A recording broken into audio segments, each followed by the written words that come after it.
Hi all, ఎలా ఉన్నారు అందరూ? బాగున్నారా? నేనైతే చాలా బాగున్నా. ఈ ఇయర్ నేను క్వార్టర్స్లో వరలక్ష్మి పూజ చేసుకున్నాను.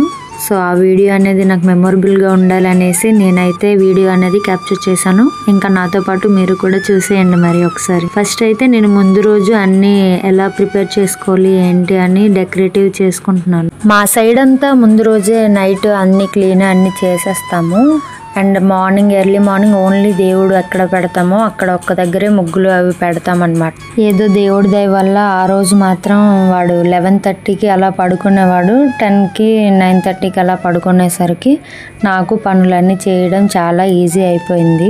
సో నేను ఈ రూమ్లన్నీ క్లీన్గా చేసేసాను. మా హనీగడు పడుకుంటే ఎంత పనైనా ఈజీలా అనిపిస్తుంది. అదే వాడు లేచి ఉన్నాడంటే మాత్రం ఒక్క పని కూడా నాకు చేయనివ్వడు అనమాట. సో ఈ ఇయర్ నాకు చాలా బాగా అనిపించింది. తల్లికి మంచిగా పూజ అయితే చేసుకున్నాను కదా. నాకు అనుకున్నట్టయితే ఎవరికైనా హ్యాపీగానే ఉంటుంది కదా. సో వీళ్ళతో ఇద్దరు పిల్లలతో చేస్తానో చేయగలనో లేదో అది ఇక్కడ ఎవరు లేరు. నేను ఒక్కదాన్నే ఏం చేయాలన్నా చేసుకోవాలి. అలానే అవుతుందో అవ్వదో అని నాకు పూజ అయిన ముందు రోజు వరకు కూడా కొంచెం టెన్షన్ గానే ఉండేది. బట్ మన సంకల్పం మంచిదైతే ఆ తల్లిని నమ్ముకుంటే జరుగుతుందని నాకైతే ఈ పూజ ద్వారా నిదర్శనమైంది. నేనేదో పెద్ద పూజ చేసేలేదు, బట్ నేను అనుకున్న దానిలో అయితే చేశానని నాకు చాలా హ్యాపీగా అనిపించింది. ఈ మాత్రం పూజ కూడా చేసుకోలేని వాళ్ళు చాలా మంది ఉంటారు. పిల్లలతో కష్టం కదా, అవ్వదు. పిల్లల్లో ఒకరు సైలెంట్ గా ఉంటే ఒకరు హైపర్ గా ఉంటారు అనడానికి మా పిల్లలే నిదర్శనం. బికాస్ మా రితు ఉందంటే దానికి సెల్ ఇచ్చేస్తే ప్రపంచమే మర్చిపోతాడు. కానీ మా బాబుకి మాత్రం నేనే ప్రపంచం అన్నట్టు నా వెనకే తిరుగుతాడు, ఏ పని చేయను. అలాంటిది ఆ రోజు మాత్రం ఆ తల్లి దయ వల్ల పడుకున్నాడు. పడుకోవడం నేను ఇలా నా పని అయితే 12లోగా అన్ని పనులు ఫినిష్ చేసేసాను. అండ్ నైట్ పెద్ద ట్విస్ట్ అయితే జరిగిందబ్బా. ఈ శనగలు అవి ప్రసాదంకి ముందు రోజు నానబెట్టేశాను. నేనైతే వీడియోస్ అన్ని క్యాప్చర్ చేయాలి. నేను చేసే ప్రతి ఒక్క పని కూడా పిన్ టు పిన్ క్యాప్చర్ చేసి వీడియోలో అప్లోడ్ చేసుకోవాలి. బికాస్ ఇది మళ్ళీ చూసుకోవడానికి అవుతుంది కాబట్టి ప్రతిదీ నేను క్యాప్చర్ చేసుకుంటాను అని అనుకున్నా. బట్ నైట్ టైం ఏంటంటే నా మొబైల్లో స్టోరేజ్ అనేది ఫుల్ అయిపోయింది. అది నాకు తెలియలేదు. అలా వీడియోస్ తీస్తుండగా సడన్గా అయితే షార్ట్ కట్లో ఒక మెసేజ్ అయితే వచ్చింది, స్టోరేజ్ ఫుల్ అని.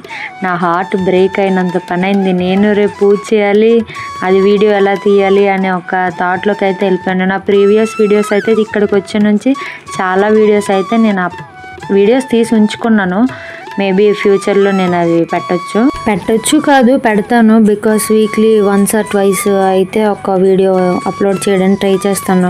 ఇద్దరితో అవ్వదు కదా పిల్లలతో. సో కొన్ని వీడియోస్ అనేవి డిలీట్ చేస్తే ఆ నైట్ టైము ఈ మాత్రం షూటింగ్ అయినా కొంచెం అయింది. తర్వాత పడుకునే ముందు చాలా వీడియోస్ యాప్స్ అన్ని డిలీట్ చేస్తే నెక్స్ట్ డేకి అయితే వీడియో తీయడానికి నాకు అయింది. ఇంకా చెప్పాను కదా స్టోరేజ్ ఫుల్ అయిపోయిందని. సో అక్కడితో వీడియో అయితే నైట్ది ఆఫ్ అయిపోయింది. నైట్ వీడియోస్ అన్ని డిలీట్ చేసేసరికి 12:30 అరౌండ్ 1 o'clock లా అయిపోయింది. సో నేను 3:40కి 3:30కి ఇలా అలారం పెట్టాను. బట్ నేను లేవడం మాత్రం 4:30కి లేచాను అనమాట. చాలా స్పీడ్గా వెళ్ళి తల స్నానం చేసి ఆ శనగలు నానేసి ఉన్నాయి కదా అవన్నీ కుక్కర్లో పెట్టి ఉడకబెట్టి ఇంకా ముగ్గులు వేయడం అయితే స్టార్ట్ చేశాను.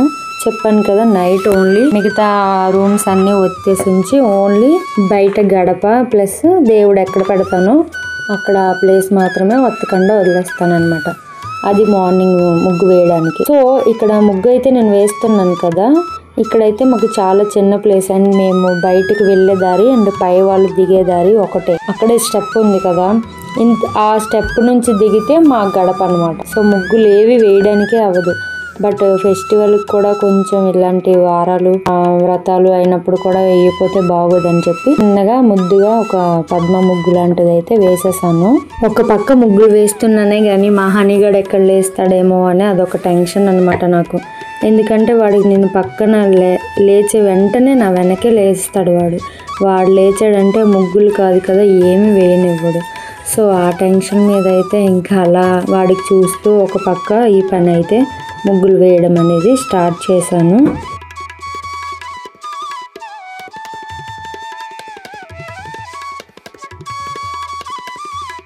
సో నేనైతే పూజ మాత్రం కింద పెట్టను అనుకున్నాను. ఎందుకంటే మా హనీ ఉన్నాడంటే అక్కడికి వెళ్ళి అవన్నీ పీకి పడేస్తాడనమాట. అలా అని ఇక్కడ ఈ టేబుల్ అయితే ఉండేది, అది తీసి ఇంకా పసుపు అవన్నీ పీటకి మనం ఎలా ముగ్గులు పెట్టుకుంటామో ఆ విధంగా చిన్నగా ముగ్గులు అయితే పెట్టేశాను. ఇక్కడ నేను చేసిన ప్రసాదాలు అయితే పులిహోర, పాయసం, కొమ్ము శనగలతో ప్రసాదం చేశాను, అలాగే దద్దోజనం అండ్ లాస్ట్ పరమాన్నం, అదే బెల్లం అన్నం అంటారు కదా, అది చేశాను అనమాట. ఇంతలో మరితో అయితే పడుకొని లేచింది. నేనైతే ఇంకా రెడీ అవ్వడానికి వెళ్ళాను అనమాట. ఇంకా నేనైతే నా డ్రెస్ చేంజ్ చేసుకొని వచ్చేస్తా. సో ఈసారి మా అత్తమ్మ సంబరాలకి అయితే నాకు ప్రజెంట్ చేశారు, బాగుంది కదా. ఇంకా ఇక్కడ మా హనీగాడు చేసిన పనికి మా ఆయన అయితే కుంకుమంతా పడేశాడు లేవడమే, అందుకే వాడికి జడుస్తాను నేను ఎక్కువ. మీరు అనుకోవచ్చు పిల్లలన్నాక ఆ మాత్రం ఉండదా అల్లరని, ఉంటుంది, బట్ ఇది కొంచెం ఎక్కువ అనమాట. సో ఇక్కడ నా కాలుకైతే పసుపు రాసుకుంటున్నాను, అలాగే మా చిట్టి తల్లికి కూడా రాయాలి కదా, మరి మా ఇంటి మహాలక్ష్మి, తనకి రాయకపోతే అసలు ఊరుకోదు. తనకి ఇలాంటి పూజలన్నా పసుపు రాసుకోవడం, బొట్టు పెట్టుకోవడం అలాంటివి చాలా ఇంట్రెస్ట్ అనమాట, మా నాన్నమ్మలాగా. సో దానికి మేము అందుకనే మా నాన్నమ్మ పోలికలు వచ్చాయనేసి అంటాం. దేవుడి గుళ్ళన్నా ఎక్కడికన్నా ఎర్లీ మార్నింగ్ లేపినా లేస్తుంది, అంత ఇంట్రెస్ట్ దానికి దేవుళ్ళంటే. సో ఆ రోజు అయితే రితు యాక్చువల్లీ స్కూల్కి అయితే వెళ్ళిపోవాలి, బట్ వర్షం అనేది సడన్గా వచ్చేసరికి ఇంకా ఎందుకులే అని వద్దు అనేసి ఉంచేసాను.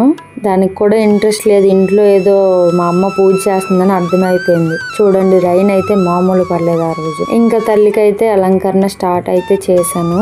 అలంకరణలు అంటే మనకు తోచినంతలో ఏముంటే వాటితోనే చేసుకోవచ్చు, వాళ్ళు ఇలా చేశారు వీళ్ళు అలా చేశారని పోటీ కాకుండా మనస్ఫూర్తిగా ఒక 4 పువ్వులు పెట్టి చేసిన తల్లి అందంగానే కనిపిస్తుంది అని ఒక పంతులు గారు అయితే చెప్పారు. సో అప్పటి నుంచి నేనైతే మైండ్లో అదే ఫిక్స్ చేసుకున్నాను.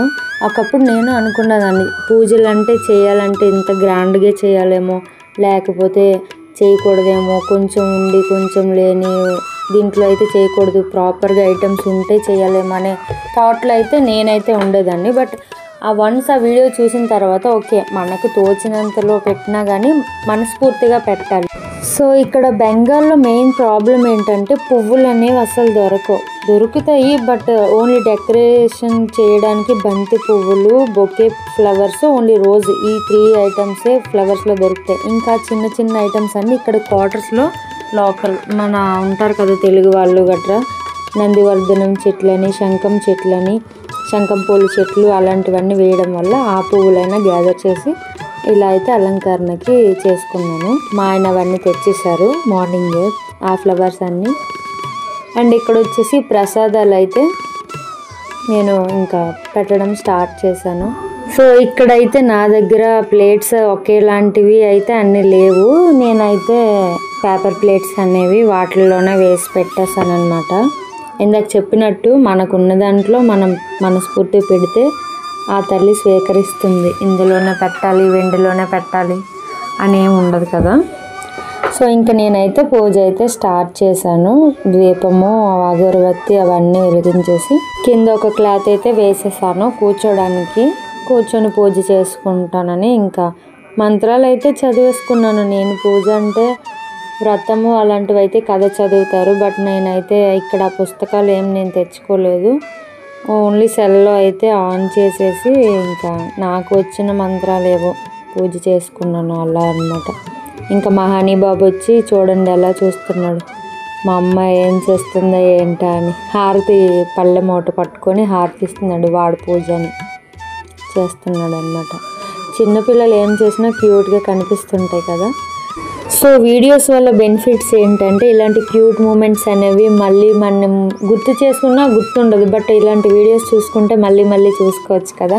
వాడికి కూడా నేను ఫస్ట్ క్వార్టర్స్కి వెళ్ళినప్పుడు మా మమ్మీ ఇలా పూజ చేసిందా, నేను ఇలా చేశానా, ఓకే నేను ఆ టైంలో ఇలా ఉన్నానని ఒక ఐడియాలజీ వస్తుందని మెయిన్ కాన్సెప్ట్తో అనమాట నేను ఈ వీడియోస్ అనేది స్టార్ట్ చేయడం మొదలుపెట్టాను. సో వరలక్ష్మి మాత దయ వల్ల నేను ఇంకా వీడియోస్ అనేవి స్టార్ట్ చేస్తాను. అండ్ అలాగే నేను దేవుడికి ఒకటి కోరుకున్నాను, నాకు ఆస్తులు, బంగారాలు, భాగ్యాలు అవి ఏమీ అవసరం లేదు, ఒక్క మనశ్శాంతి మాత్రం ఇవ్వు తల్లి. నా పిల్లలు, భర్త, నా కుటుంబంతో ఎటువంటి కలహాలు ఏం లేకుండా మంచిగా ఇలా ఇప్పుడు ఎలా వెళ్తుందో అలానే నా లైఫ్ సాఫీగా జరగాలి అని నేనైతే అదొక్కటే ప్రార్థించాను. ఎప్పుడు అదే ప్రార్థిస్తాను కూడా. బికాస్ ఎంత ఆస్తి ఉన్నోడికైనా మనశ్శాంతి ఒకటి ఉండదు. అది అందరికీ తెలుసు. కొంతమంది పేదవాళ్ళైనా మనశ్శాంతిగా బతుకుతుంటారు అనమాట. ఒక్క మనశ్శాంతి అనేది ఉన్నదనుకో మనకి అష్ట ఐశ్వర్యాలన్నీ మనకు ఉన్నట్టే. సో అలా అయితే నా పూజ అయితే కంప్లీట్ అయిపోయింది. ఇంకా మా ఆయనతో చిన్న వీడియో అలాగే బ్లెస్సింగ్స్ కూడా తీసుకున్నాను. అప్పుడు మా ఆయన అంటున్నారు, ఇలాంటి పూజలు రోజుంటే బాగున్నావు, బాగా మొక్కుతున్నావు అనేసి జోక్ చేస్తున్నారు. అండ్ ఫ్యామిలీ వీడియో ఒకటి తీసుకున్నాం అనమాట. అలాగే మా బ్లాక్ లో ఉన్న వాళ్ళకి ప్రసాదం అయితే నేను ప్లేట్ లో సర్దేశాను. అండ్ మా అమ్మవారు చూడండి ఎంత కళగా ఉన్నారు కదా, పసుపు కుంకాలతో నిండుగా ఉన్నారు.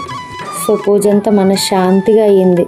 ఎలాగో పూజ అంతా కంప్లీట్ అయిపోయింది కదా అని మా కిందనే ఉన్న శివాలయంకి అయితే వెళ్ళి తిరిగి వచ్చేసాం. సో ఫ్రెండ్స్, ఈ వీడియో కనుక మీకు నచ్చినట్లయితే ఇంకా ఇలాంటి వ్లాగ్స్ నేను షేర్ చేయాలంటే మీ సపోర్ట్ కావాలి. మీ సపోర్ట్ కావాలంటే లైక్ అండ్ సబ్స్క్రైబ్ చేసుకోవాలి.